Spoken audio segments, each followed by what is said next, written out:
start the recording now. Good, I think that's everybody in, no one's waiting. So, right, well, it's great to see you all and say welcome to this, our first Inflation Buster workshop. I've got a feeling it might be the first of quite a few. And let me just going to put some bits on here. So, and just share my screen just so you can get a bit of a feel for who's here. So we put this together really from a group of us who all wanted to help businesses out there who we knew would be sort of struggling with inflation, but it would be a big part and definitely on their mind. So our speakers today is myself. Hopefully, most of you sort of know me, come across me, but I've been coaching business owners for now about 16 years. John heads up BBX, which he will give you a bit more of an insight into what BBX is all about, but it's a way to get more out of your business and sort of sell spare capacity within your organizations. Rob builds systems that free you up time and money, and that's really what he's going to be focused on today. And Peter's been involved with UtiliTrack, who save you money on your utilities contracts and prices, which obviously is a big thing at the moment. So our topics today are going to be, I'm going to be looking at sort of why the numbers within your business are so important, and potentially the areas of your business that you haven't been focused on because of the inflation thing is you're focusing, I think potentially in the wrong area. John's going to give you some insights on how to get more from your existing clients. So Rob's going to work on building the systems to save you time and money, and Pete's going to be looking at the contracts to control your costs. So the first thing I want to sort of get across to everybody is inflation is not new. It's been around for many, many years, but if you've been in business, certainly started your business since 2000, you've probably not had a major impact of inflation over the past sort of 10, 20 years, because we've actually been in almost like a deflation with what's going on within China, the ramping up of production. So you've seen costs of certain goods and products actually reducing over 20 years, but inflation has been around with us ever since sort of economies started. And this is, I've got this off the internet. I think coffee's probably gone up a lot more than that, because when Starbucks came in, a coffee went from 50p to £2 pretty much overnight. But you can see here that inflation will always affect us. It's the way that economies and certainly capitalist world move forward. So the first thing to really understand is, it's not new. We've been here before, but there are coping mechanisms to actually come out of this, I think, stronger out of an inflationary period than when we went into it. So we can actually use it to our advantage rather than seeing it as a negative. So why are we scared of inflation? Well, the big factor for this is it affects our profits. And all of us are in business, not only to do good into the world and help our customers and our team members, but the real purpose of a business, it has to generate profits in order to maintain its success into the future. And as soon as inflation hits, what happens is our profits go down because our costs go up. And if you look at your profit and loss account, you look at your sales, you look at your costs, all those costs are going up, and suddenly there's less money at the end of the day. But I think that is a given. You can't do anything about inflation. It's going to happen. It is happening. They reckon around about 10% this year. But where our focus needs to be, yes, it needs to be on cost reduction, and that's where John, Rob, and are going to sort of give you a bit more insights, and Pete. But for me, you need also to be looking at key other areas within your business, and for me, that is about growth within the business. So if you're focusing on generating more leads within your business, and you're improving your conversion rate, so getting more out of the leads that are coming in, and that's really sales and marketing, so really pushing sales and marketing forwards, you can increase your number of customers, and therefore get your customers to come back more often, so repeat business, and every time they come in, sell a little bit more to them. Okay, all of those 4 ways, those 4 areas, you have the ability to influence to generate more revenues, which will offset the increase in inflation. So rather than worrying too much about inflation, I'm not saying you shouldn't worry, you shouldn't deal with it. If you've got a strategy to work on these 4 ways, then you can be in a far better position. So if we look at this put some numbers on this, and we look at this and say, look, a typical small business, 4,000 leads, 25% conversion rate, 1,000 customers, they buy a couple of times a year, spend £100 is a £200,000 turnover. Whatever your numbers are, you can overlay those. But the key here is if our costs overall are 150,000 and we're making 50,000 profit, if we have this 10% inflation, then suddenly, we've lost £15,000 of our profit. And we start panicking and worrying about, inflation. But if we put all of that energy and effort into working on new ways to increase our leads, improve our marketing, improve our sales efficiency to get a better conversion rate, get our customers to come back more, and increase the amount we sell to each individual, then the impact on our turnover can more than offset the increase in inflation. So rather than worry too much about this, yes, be aware of it, but have a plan, have a strategy to be growing your leads, improve your marketing, improve your sales, improve your customer service, improve your customer retention, really work on things that you're in control of rather than inflation, which you're in no control of whatsoever. There's certain things you can do to mitigate it, but you can't actually just, you have no impact on whether inflation is 1% this year or 50% this year. So focus on the things you can control. And if you were to do that in the second year and keep going, suddenly, the small increase in costs here is almost irrelevant. So you can keep driving forward. Now, one of the key ways to actually increase this average transaction value to get more from your existing clients is to actually increase your prices.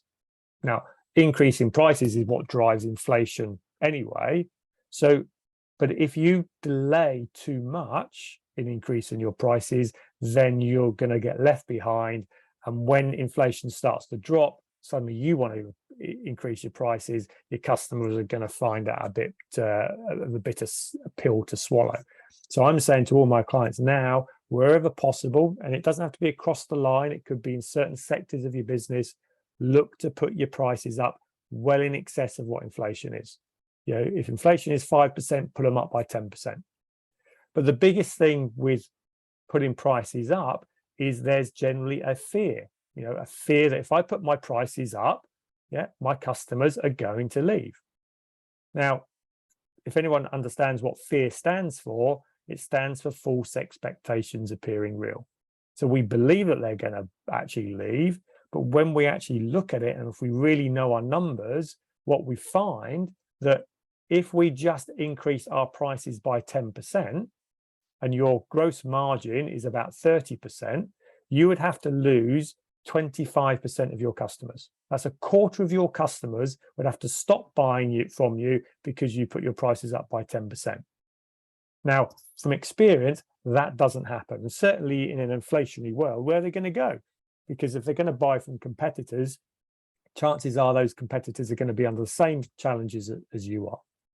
So you've really got to be thinking about, all of the numbers within your business. If you're not interrogating your profit and loss account, and even beyond that into those 5 ways numbers, then you're not going to be able to make the right decisions. So if you don't believe me on this, here's a little example. As is, if we had 10 units at £10, £100 sales, cost per unit £7.70 is our total cost, margins of 30. If we increase our prices by 10%, so all of these numbers stay the same, but we go up £1 here, then we suddenly make £40 margin, which would offset the costs that have gone up. And we'd have to lose 2.5 units per period in order to be exactly the same as we are. Okay, so 25% less would actually have to happen in order for us to be in a worse position. So the first thing, my recommendation to you is look at your numbers, understand your numbers. There is no excuse in my world for ignorance around your own numbers, and you can't sit there blaming other people, blaming the government, blaming China, blaming electricity businesses. You've got to take ownership of it, because the way out of inflation is 100% in your hands. So that's a little bit of an insight there. There's loads more that you can do to increase all of those figures. If you want to know that, I run workshops all the time and love to sort of help you with actually giving you more strategies to increase your leads and your conversion rate, etc. But John now is going to actually go in and focus on how you can get more from your existing clients, because getting more from your existing clients is on average about 6 times easier than going out there and getting a brand new client. So over to John. Thanks, Kevin. You can stop screen share now, I guess. I can see everybody. Happy days. So welcome to the seminar, everybody. And I'm going to talk along some lines, and I'm going to use a case study and some observation as part of that. But you might have all seen yesterday, McDonald's put their price of their cheeseburger up from 99 pence to 1.19 for the first rise in since 2014. Do you think that's going to have a massive impact on the number of people? If you like a cheeseburger, you're still going to buy it. Most people are still going to buy a cheeseburger. So what Kevin was just saying is McDonald's have put their prices up 20%, and I don't think it's going to have much, if any, impact on the unit sales over the next few months. So there's probably a case study you can keep an eye on simply. So we're talking about cash flow and creating cash and keeping cash in your business. And you should remember that cash flow is like a river. You've either got to make it rain upstream or build a bigger dam to stop any income evaporating downstream. That's a fairly simple mechanic. And let me just share you a case study of a couple of years ago. I went to a local restaurant here one Sunday afternoon. It was a bright sunny day, and I was driving down the street with my wife and 2 adult children in the back of the car, and we saw a big sign on the side of the road. It said, "Pear on Parley, try our new pizza oven." And we thought, oh, that's interesting. So I turned the wheel, not expecting, it was about lunchtime. So we drove up the driveway, nice long driveway, avenue of trees both sides. Went in, had a lovely meal, sat outside. It's got 3 or 4 acres of ground by the river, lovely setting. And it's got the pizza oven outside.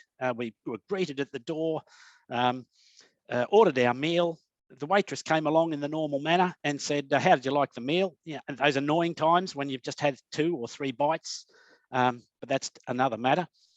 Anyway, the bill came to like 100 quid, and we'd had a couple of drinks, and the service was great. And we're walking out the door, and I said to my wife, "Wow, this company is a great place, but they're making 3 of the biggest blunders I've ever seen in all my life, and 3 of the biggest blunders that they could do something about very easily without costing them much, if any, money at all, and get far better cash flow." And she said, "Well, what are they?" And I said, "Well, the first thing is they didn't do any data capture.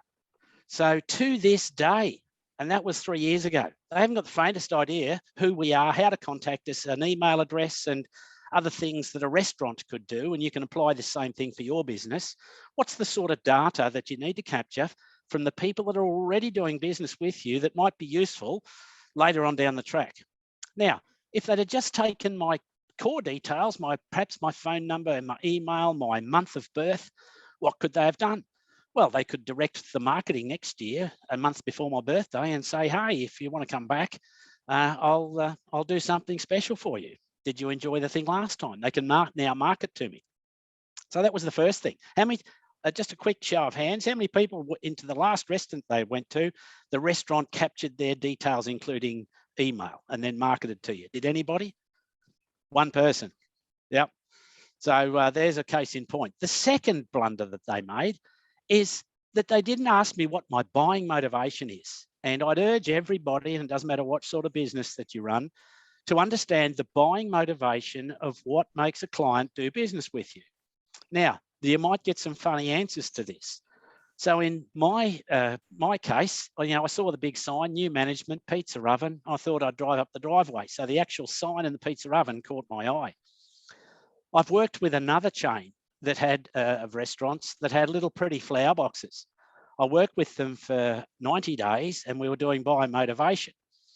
And the results came back and 28% of the respondents, mainly women, said that the reason that they walked into that restaurant for the very first time is that they loved the look of the pretty little flower boxes. So if you're a marketing genius out there, you might have thought it was the food or the service or the ambience or the geography of the restaurant, or it was sunny, or it had a nice backyard, or any of the other reasons that most people think people do business with businesses, but it wasn't that at all. So guess what that restaurant owner was thinking of doing? He was thinking of taking away the flower boxes and putting it in an outside seating area.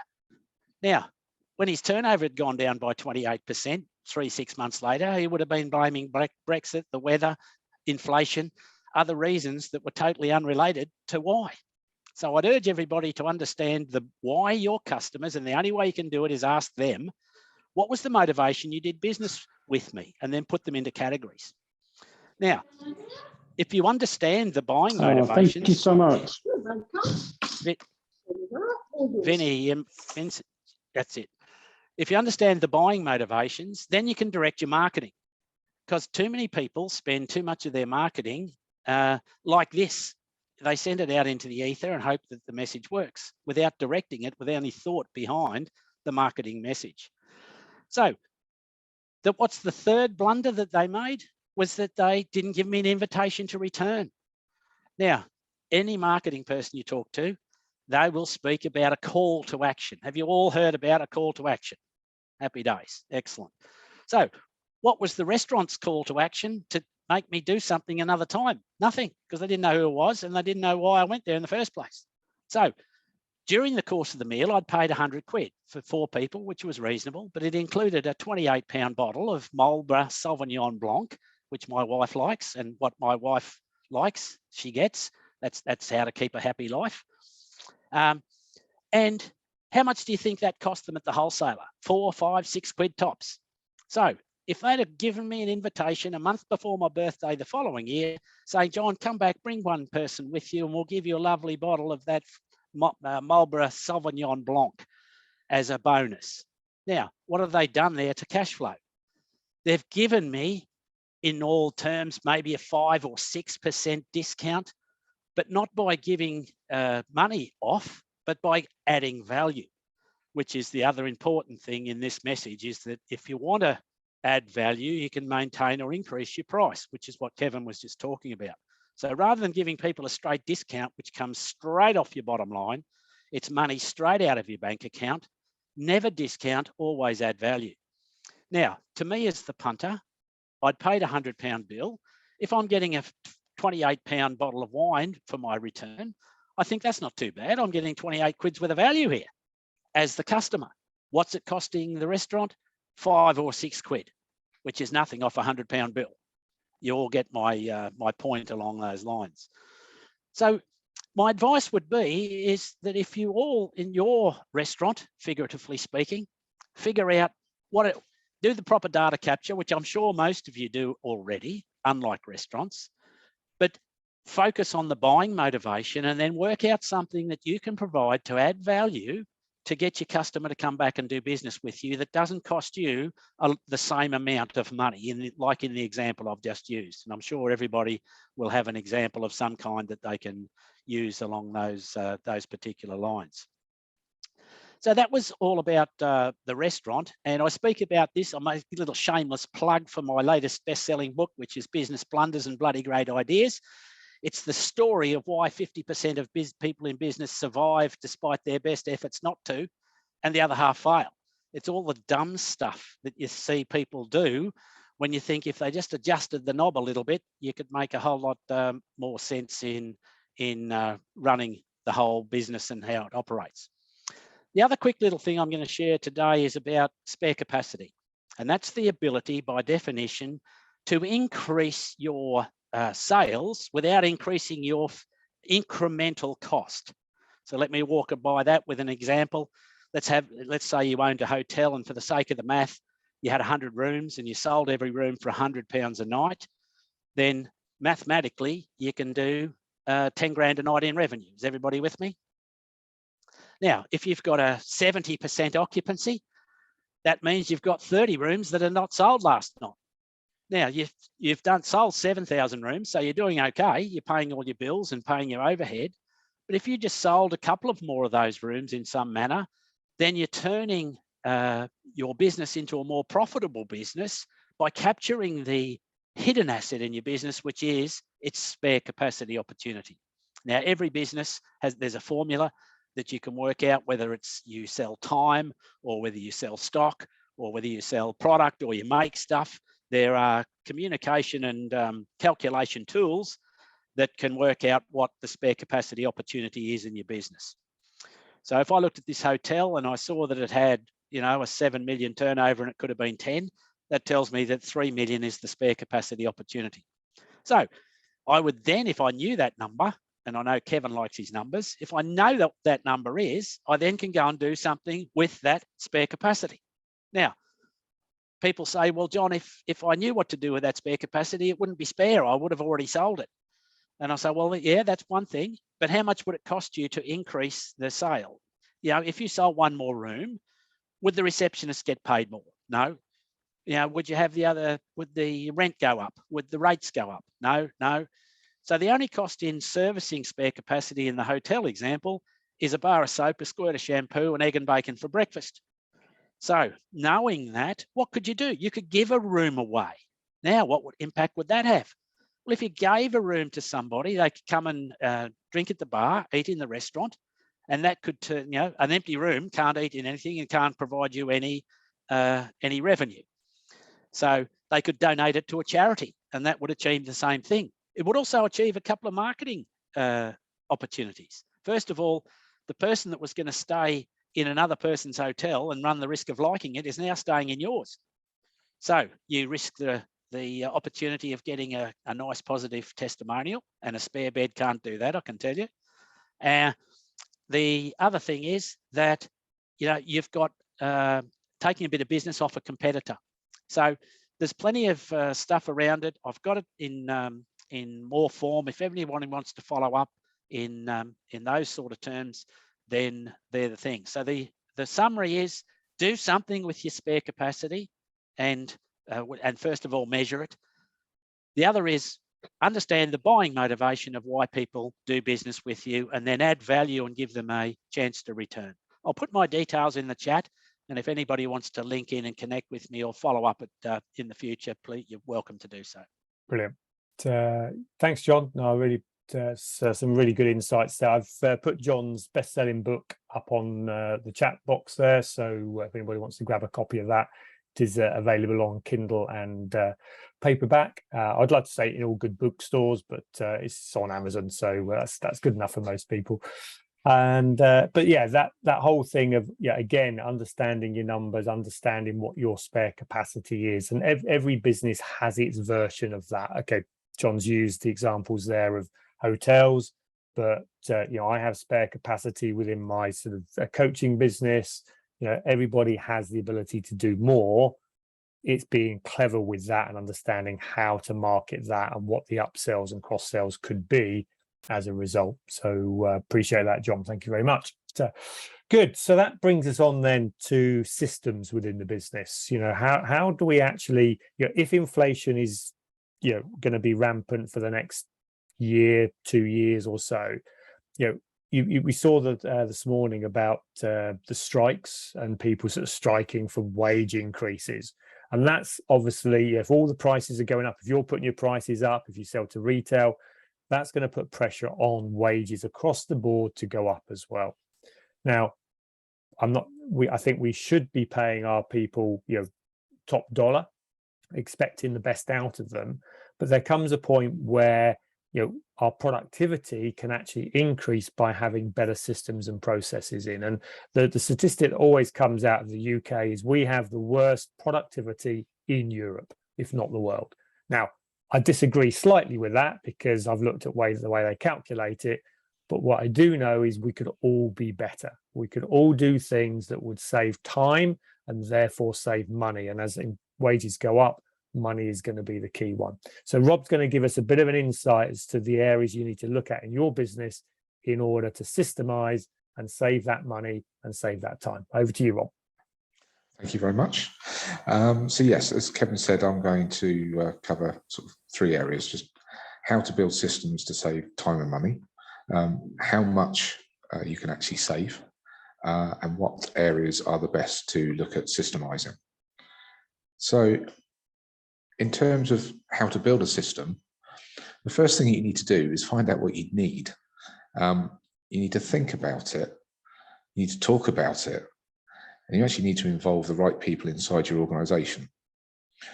So initially, I'd encourage anyone who's thinking about this process to carry out the following task. Get your team to record all the tasks that are not fee generating or that help move the business forward. Record the time that they are stuck doing paperwork, emails, admin tasks, or repeating jobs. If you've done that already, I think you'll find it quite enlightening. If you haven't, you really need to do it, because you need that data to be able to enable you to, first of all, ask the right questions. Ask the right questions in terms of what's the main what's the main issues that you've got that you are trying to solve. And from that, you also need to engage your team, because you need to be very clear on the messaging on why you are going through this process and what you're trying to achieve. So in terms of that data enabling you to ask the right questions of either software providers or developers, so it will come down to, does your system do, can it do, and how does your system do it? One of the biggest things that we find is if you haven't found out the key drivers within your own organization to inefficiencies, then you don't get to ask the right questions, and therefore you don't get the right solution. And you end up very bitter about those kind of developers and software providers. But the biggest issue has been that you don't actually understand your own business first. Once you've done that and you've been able to ask the right questions as a result, you need to listen to what's coming back to you in terms of the responses from either the developer or software provider. Do not accept workarounds. If the solution you're looking at does not do exactly what you want, review the impact of this. Seriously consider if this is the right solution. If you start having more than one workaround to a system, then it's not going to do what you need it to. And people will disengage from that system as well. So you won't get the benefits from it that you should. So if there's not a system out there that does exactly what you want, then consider having something built specifically for you. Now, for a lot of people, that's a scary prospect. And the first thing that comes to mind is, well, that's going to cost. Yes, it is. And it will cost more than paying just for software as a service upfront. But from a long-term investment perspective, the benefits are massive and far outweigh using software as a service. So how much can a system save me? Well, in all the time that we've built systems to improve back office management systems and automating your day-to-day operations, all of our systems have paid for themselves inside 2 years, majority of them inside a year. And that's because of various different reasons. Some are very easy to quantify. The easiest one to quantify is the time savings, because that's very measurable. And actually that goes back to doing that initial task of actually getting everyone to record what time they are wasting to a degree on repetitive tasks and all the administrative bits and pieces. Because once you know what that cost is, you also know what you're going to save as a result. So a system needs to add visibility to your data, scalability of your operations, and profitability. If it's not adding those, it's not the right system for you. But having the right systems in place goes beyond just the initial time savings and productivity savings. It also enables faster growth because, as said before, you're then creating spare capacity in your team that wasn't there before. It's creating new business opportunities because the extra time you have available to go out and do all the things that you should be, following up those calls, doing the marketing. You potentially benefit from that system forever. You should have happier staff if the process is managed correctly, because they're having some of the routine bits that they don't actually enjoy doing removed from them, and enable them to have more time doing the things that they like doing. And it also gives you better decision making. So coming back to what Kevin said in terms of knowing your numbers and knowing exactly what's going on, having a system that gives you that data at the touch of a button not only enables you to make better decisions, it also then removes a whole load of fear and ambiguity as to how you are actually doing, and knowing what things perhaps you shouldn't be doing because that actually doesn't make as much money as you thought it did. And maybe the thing over there makes a darn sight more money than you realized it did. So in terms of what areas are best to systemize, the first one, and it comes back to what was being spoke about before, really more than anything in terms of cash flow, is your invoicing. If your invoicing process is clunky and you're getting various different inputs from different areas and it's taking a lot longer to get those invoices out, it means that it's taking a lot longer for you to get paid. And that process should be the first one that you look at automating.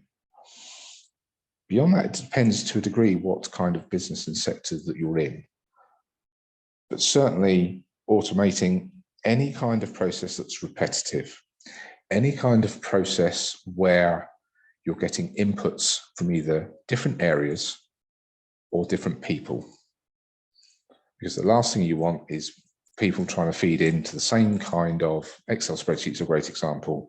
They're all feeding into the same Excel spreadsheet. Someone takes a formula out of somewhere or just does something slightly differently, and all of a sudden all the rest of the data gets corrupted. Those kind of things can be totally avoided by having the right systems and processes in place. There is nothing that can't be systemized as long as people can get to your data. But first, you've got to be collecting that data. From collecting it, you can then do whatever you want with it.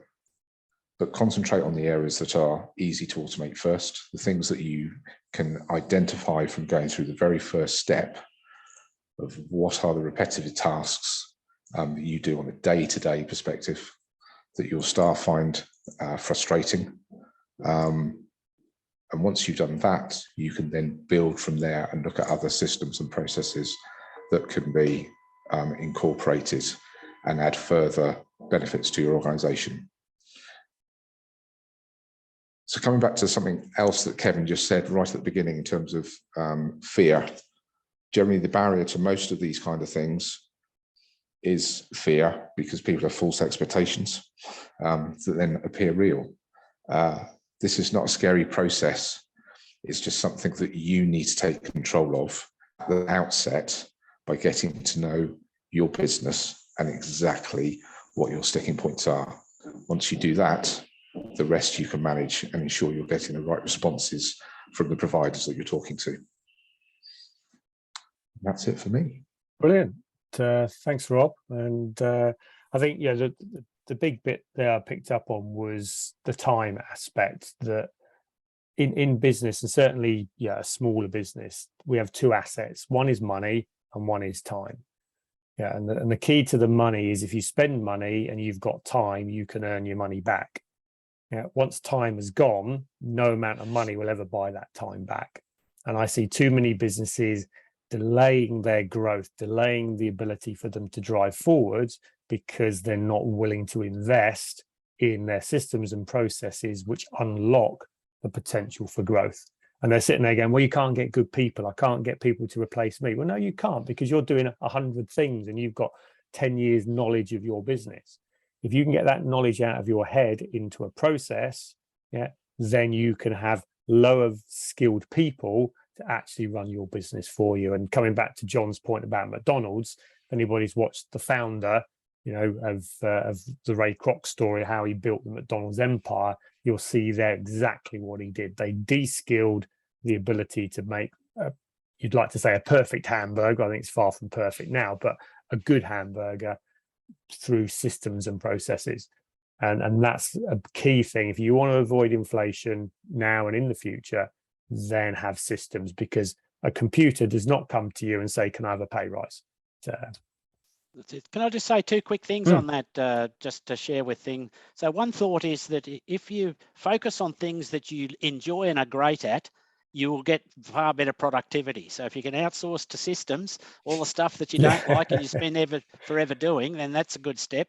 The second thing, and I've just put a link in the chat, if you're doing any of these systems, please seek out advice from a proper accountant. And if the accountant can't do it, sack them. On R&D credits, because they'll cover most of the costs of this type of development, and you'll get the cash back from the government. Yeah, no, it's a big one. Rob's, most of Rob's stuff comes under that, and we've got connections that will definitely help. And if you go into it from day one, then you'll start recording all the costs. Whereas if you come back to it and say, oh, we did this a year ago, then there's often costs that you miss, and you miss out on the full amount you can get back. So, thanks for picking that up, John. It's really good. So, excellent. Okay, so we've systemized the business. We're getting the most out of what we're already doing. We've put our prices up. We're looking at the growth within the business. We still have to be thinking about costs, and obviously the big headline figure at the moment is our energy costs that keep going up and up and up. And there's a whole thing with price caps and things like that. And it would be great to have Peter here to give us a bit of an insight to what's going on within the utility market. And when you are coming up for contracts, then what you should be looking at to actually make sure you're paying the least amount of money that you can possibly can. So excellent. So over to you, Pete. Thanks very much, Kevin. I'll start off by just dropping my email address into the chat and letting you know the postman knocked on the door just as Kevin's introduced me, so I've resisted the temptation to answer. Right now, we've heard about time, we've heard about data, and we've heard about numbers. And on the energy front, energy contracts, that's what I'm going to talk about. It encompasses all of that. So I'm going to tell you a little bit about the energy crisis. You probably know all about it. Domestic energy, commercial energy, and really what you can do to take action. In a nutshell, on the crisis, it started to go wrong about September last year with a interconnector that caught fire. Last year there wasn't enough solar power, there wasn't enough wind power, so more gas was used than to generate electricity. Prices went up. Companies couldn't, the suppliers were in a right pickle, and then Putin invades Ukraine, and then it went absolutely berserk. If you just look down at your keyboard, I want to take you through QWERTY. Right, so if you can think of, look at QWERTY, and the letter E, that represents 15p. So we're looking at a chart going from left to right. 15p was what you would have been paying about this time last year. Move your finger across to Y, and that's around about 30p. That's what you would have been paying if you set up a new contract over Christmas, New Year. And we were like, oh, this is crazy. This is the highest it's ever going to be. Things have got to come down. But they still continue to go up. Move your finger across to O, and O/P is where you're at the moment. So if you took out a new contract today, that's where you'll be on that scale. The real crunch is if you are not in a contract, or your contract comes to an end and you don't enter into a new one on your commercial energy. You'll be on the return button or off your keyboard. That's how bad it is today. So domestic, there is an energy price cap, and the energy price cap currently sits around about Y on your QWERTY. There's government assistance in place, limited albeit, and potential more government assistance with VAT. Who knows if that's going to happen? Golden rule at the moment, don't go into a contract. Just be wary of contracts. Anyone who tries to sell you a contract, don't take the it's going to cost you £2,000 a year business. All you need to look at is the per kilowatt hour rate and the daily standing charge. Anything that's offered to you, they are selling electricity and gas for less than they are buying it for at the moment, suppliers. So don't go into a contract. Right, commercial customers. This is if you run a business and you have business premises, you are on a contract time bomb. There's no two ways about it. That time bomb has either exploded already and you've had to renegotiate your contracts over the last 9 months, or it's going to happen to you sometime in the next 2 or 3 years. Typically contracts are taken out for between 2 and 3 years. Most clients in the past have been doing that. So they are coming to an end of a contract. They're coming to the end of paying 15p or less per unit, and are going to be whacked with a new price of around about 45p. Who knows what it's going to be next month? There are no energy price caps in commercial energy, and that means there's unlimited price increases. There's nothing going to stop this.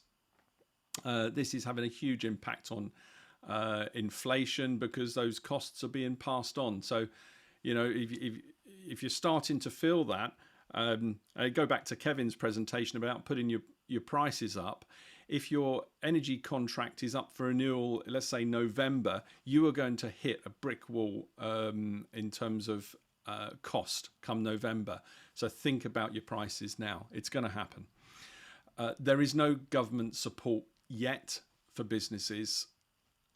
And what I will say is contracts are the better option at the moment. And they've never been not the best option. So what can you do? And this applies to you if you are in a business and you pay the bills. It applies to you if you're in a business and you're an employee, because let's face it, when costs go up, the door is opened, and you know, cuts, if they have to be made, first place they'll often look, well, number one, they look at marketing. Let's ditch the marketing, and then let's have a look at our employment costs. So it's in everyone's interest to make sure that the business they're a part of is gripping this. Right, so the first question is, are you in a contract? The way to do this is find this out is to dig out the latest energy bill. You know, it could be a British gas bill, could be Scottish Power, whoever it is. Dig out your electricity bill and gas bill for the business. Somewhere on that bill, it will tell you when your energy plan is coming to an end. If it doesn't give you a date, chances are you're already out of contract, and it's just slipped under the radar when you weren't noticing. So identify, are you in a contract? Second thing, when is that contract renewal due? Do not leave it to the last minute. I mean, the job that we do, we look at sorting contracts up to 6 months ahead of the renewal date. If you're looking to do anything within 30 days of the renewal, I guarantee you, you will not be renewing your contract or changing your contract at the end of that, you know, in the last 30 days, because there's notice periods. Next thing, should you stay with your existing supplier or should you switch to an alternative? And it's a question that you need to answer. The lazy thing to do is to stay with your existing supplier. The smart thing to do is to stay with your existing supplier if they are still the best option for you. And the only way you're going to find that out is by looking at choices, looking at alternatives. And that's where companies like UtiliTrack come in. We're business utility brokers. We give choice so you can make informed decisions. Or you can do it yourself. You know, we get paid whether you stay with your existing supplier or switch to an alternative, because it's the suppliers that pay us. But you can do this yourself if you want to. You just won't necessarily understand the whole market. Next question: should you be on a 1, 2, or 3 year contract? If I take you back to December, January, when we were at Y on your QWERTY, 30p per kilowatt hour. If you'd come up for renewal then, you might have been thinking, no, it's bound to go down. I'll take a 1 year contract. I'll tell you what, today, if I could sell 30p contracts all day long with no problem at all, because people are paying 45p or so per unit. So you just don't know what's going to happen. Should you take a 1, 2, or 3 year contract? I think you just need to watch the news and observe what's going on in Europe, what's going on in Ukraine, and make a considered judgment on how long this crisis is going to last. You know, do you spin the bottle, do the roulette wheel? It's a bit of a gamble. The only thing with taking a longer contract is in terms of forecasting. At least you've got that assurance of what your costs will be for, say, the next 3 years. So that's where we stand at the moment. Final thing, role of an energy broker. 8 out of 10 businesses have never switched supplier. 1 in 10 businesses have slipped out of contract while they weren't looking. It's confusing. DIY searching is time consuming. And UtiliTrack, we're paid like an insurance broker. So you'll still pay the same as you would if you went directly to the company, only we give choice. There you go. That's it. Give us a shout. Drop me an email if you want. Cool. Thanks, Peter. And yeah, I think the big thing from that is we do contracts a couple of years ago. We forget about them. Yeah, you've got to dust them off, look at them. Yeah, and that applies to every contract that you're in at the moment. You should be aware of where your costs are going, or somebody in the organisation should. And having been through this last year and been in a way lucky enough to have put our contract into contract in July last year, I feel like selling my contract onto somebody else. But unfortunately, Pete told me you can't do that because it'll be worth its weight in gold now. But be aware of it. And it's the same with every single cost. Yes, you should look through it. You should be assessing whether you can actually reduce costs. But as I said at the start, you'll never reduce your costs to a successful business. You reduce your costs to stay in the game, but then you've got to focus on the growth, growth through your systems, growth through your existing customers, growth through new customers. And that's where I would suggest you put your time and effort into in order to sort of build your business. So just to sort of go back, my last slide of the day really is it's a little bit like the old keep calm, carry on type thing, but it's oops, so that's that one. It's really I love this sort of way of thinking that if you think you've got a problem, then think about, can I do something about it? So with inflation, yes, the things you can do about it, things we've talked about today. If you can't do anything about it, such as what inflation is, then don't worry about it. So don't worry if you can't do it, and don't worry if you can do it. The key to all of this is be clear what your plan is, work on it, bring in the experts, people like Pete, John, Rob, myself, people around you are there to help you in these things. Don't try and do this on your own. Okay, just by talking it through with somebody else is one of the best ways to actually solve your problem. But after all, all the thinking, what you've got to do is take action. Okay, you've got to do something as a result of this. Inflation isn't going to go away. It's going to be here for at least a year, if not 2 years. But it is in your control to actually make something happen. So thank you very much. Thanks to the panel for being on here. We do have a little bit, 5 minutes or so. So if anybody would like to unmute themselves, again, just push the space bar, ask any questions. If you've got to shoot off, then you've got the email addresses for all of us there. Please just ping us an email. We're more than happy to help. And if you do know anyone that would benefit from this video, I will be posting it on LinkedIn. I'll send you all a link to it so that you can sort of, if there's bits you want to go back and view again. If you want any of my sort of numbers, because I went through it quite quickly, then please just ask. Be more than happy to share that. But cool. Any sort of final questions for anybody? Just pop in the chat box. But if not, it just leaves me to thank Peter, John and Rob. Really appreciate your time. Oh, Joe's got her hands up. That's excellent. Hiya. Sorry, I was just going to ask Peter, actually. I was just looking at the gas bills today, and I see a tariff with no end date or exit fee. Is that normal? It's normal if you're not in a contract. If you want... Look, I'm just incidentally, Kevin had backed me up on this. I'm not a hard-nosed salesperson. So if you want to just photograph it and email it to me, then I'll have a look and I'll tell you exactly where you stand, whether you're in a contract or not in a contract. Yeah, it's estimated. So I'm just going to go and read the meter readings and then see where we are. But yeah, that'll be great. Thank you, Peter. Yeah, drop that a line. Brilliant. Thanks. Thank you. Cool. Anybody else got their hands up?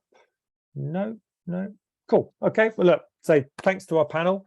Really appreciate it, and they do share this on. The more people that can sort of have these ideas, the better.